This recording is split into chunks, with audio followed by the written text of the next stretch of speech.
Hello everybody and welcome back to the show. You're watching Good Morning Sri Lanka in this lovely morning, and it is the final day of the week. And of course you're with me, Wasam, on MTV Sports with my lovely co-host Amaya. Good morning, Sri Lanka. And Wasam, I hope you got some sleep last night after staying up to watch the match. Well, yeah, definitely I did. Well, we're not going to talk about the match right now because I know that everybody is going to be talking about the match this morning, Amaya. Yes. But then again, it is the last day of the week. Any plans over the weekend? Oh, there are a few plans. Actually, I'm planning on going to catch the Royal Thomian Rugby match on Saturday. Oh yeah, I believe that's happening on 6:30, and we at MTV Sports, we are going to be airing that live. And on the same topic, we've got a little surprise for you, for all the rugby fans. Now, I know that there's been a lot of school competitions going on in terms of rugby. There are different trophies and leagues going on. But right now, today, we are going to talk about this special match which is happening on Saturday, and we do have some interesting guests in the studio as usual this morning who will be talking about it. So Amaya, would you like to tell our viewers who they are? Of course, we're going to take an old rivalry, two representatives, put them here next to us and grill them about what's going to happen at the match on Saturday. So from the Royal camp, we have Charith Di Chikera. Now he has played for the Royal College team. And the last match he played was in '94. And we also have a representative from the Thora camp, the St. Thomas's camp, and this is Jayan Gunathilaka. Now he is a well-known name as well in the rugby arena, and he played for school last in 2001. So let's welcome. And I have to add in there, even though this gentleman is from school in 1994, even though he played in 1994, you cannot tell. When I saw him, I was absolutely flabbergasted, and you are going to see as well. So we've got two really handsome gentlemen who are going to walk into the studio right about now. Welcome, guys. Hi. Good morning. Welcome to the show. Good morning, Charith. Hey.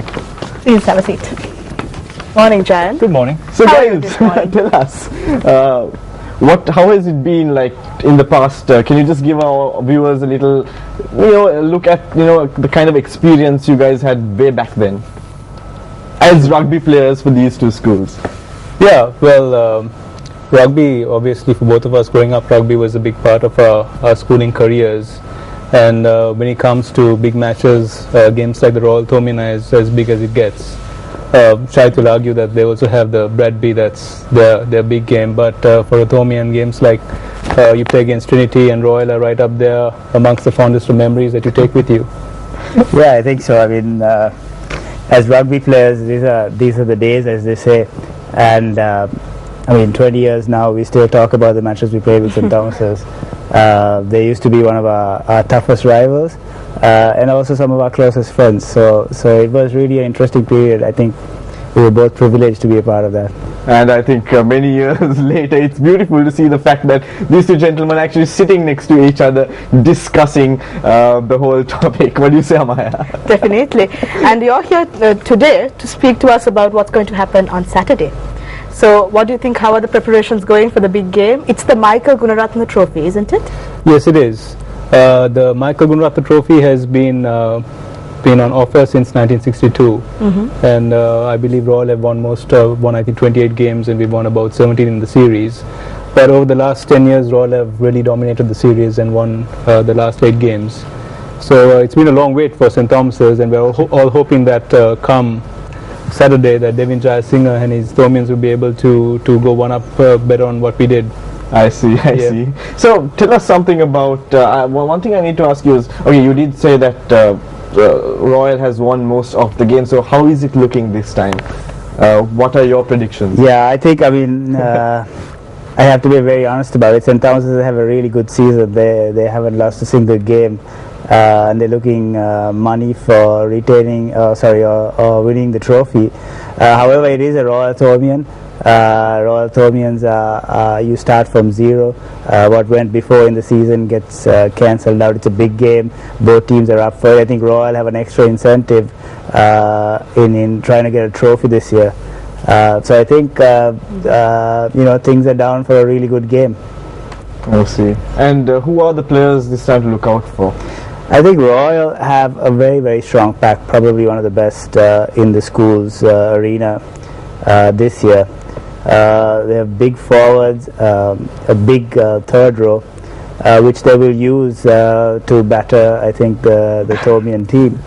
And however, on the flip side, I think St. Thomas's have a more balanced team. In fact, from 1 to 15, they've got skilled players, and we'll probably look at a different game altogether. Be interesting viewing. I see. And how has the season been? You mentioned that St. Thomas's is unbeaten this season. How has it been for Royal this season? Royal have had a mixed bag in terms of a season. We've won some, we've lost some. Last week we won the second leg of the Bradby, but lost the Bradby Shield, which is one of the biggest things. This was actually a very interesting match with a lot of people are talking about. Yes, it was. It was. So they'll be up for it. I think it's their chance to get a trophy this season, and it's pretty big, the Michael Gununatha Trophy. I see. And how have they been preparing so far? Has the coaching intensified? Are you aware of what's been happening? Well, I think what will happen is after the Bradby, it'll be very tough for the boys to pick themselves up. It was one of the biggest games, but they'll have to do that. St. Thomas's will be, I think, no doubt in my mind, one of the toughest teams they will face this season. And that's always, when you put the jersey on, that's a big incentive. I think the boys will be up for it. There's extra spice in this because I think for the first time they're playing it under lights. At a beautiful new venue, Havelock Park. It'll be a big spectacle, and I hope the boys provide so this is the first time the Royal Tho is going to be, they're going to be playing it at 6:30.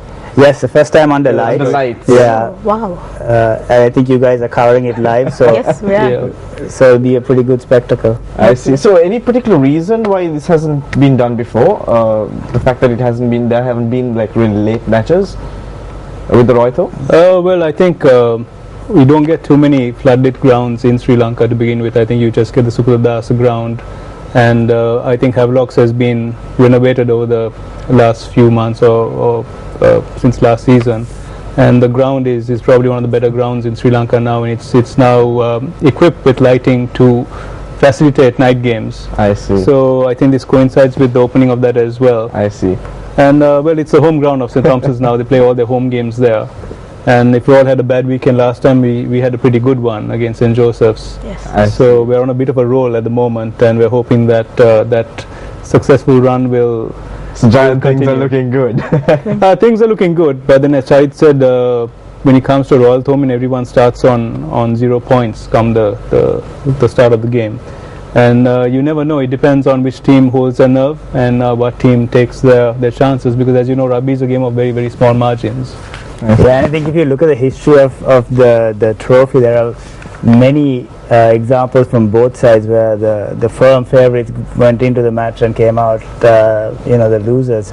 So really, pre-season form or what went prior to the match is not a good indicator or predictor of what's going down. It's, I think, at the end of the day, the one who wants it the most, and Yeah, no Roy Tho ends easy, so it's it's all to play for, like to say. Yeah. That may be, but then a lot of people say that Royal and Thomian, especially your relationship, goes way behind. I mean, even with the big matches, even with the rugby, and you all seem to always have this understanding between the schools. Can you just tell us a little bit about that? Well, yeah, I suppose, well, you know that we, Royal and St. Thomas's play the longest uninterrupted cricket match in the world for schools, and probably the second longest in any with the international law schools.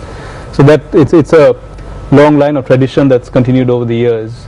And obviously Roy Tho has its own local bragging rights also, to say that, I got one over you in my year, or to that effect, yeah. That's true. And Charlie, tell us, what has been the support from the parents and the old boys? What has that been like on the Royal camp?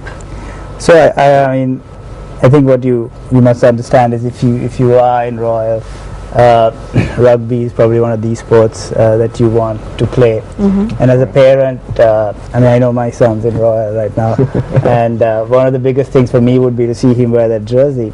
There's a lot of pride in associating with it. It's a hard work. Seasons are now much longer than they were. There's a long pre-season where the boys train maybe 3 months before the season starts. So it's hard work from the kids. in between you need to do your exams, you need to do all that as well. So actually it's a lot of work for the parents. You need to be supportive, you need to I can only imagine what my parents went through. We had Alright, Charit, I'm really sorry to interrupt worries. you, but we're going to go right back to that same topic, but we need to go for a small break, and we'll be right back talking to Charit and Jayan about the match which is coming up on Saturday. So don't go away, we'll be right back.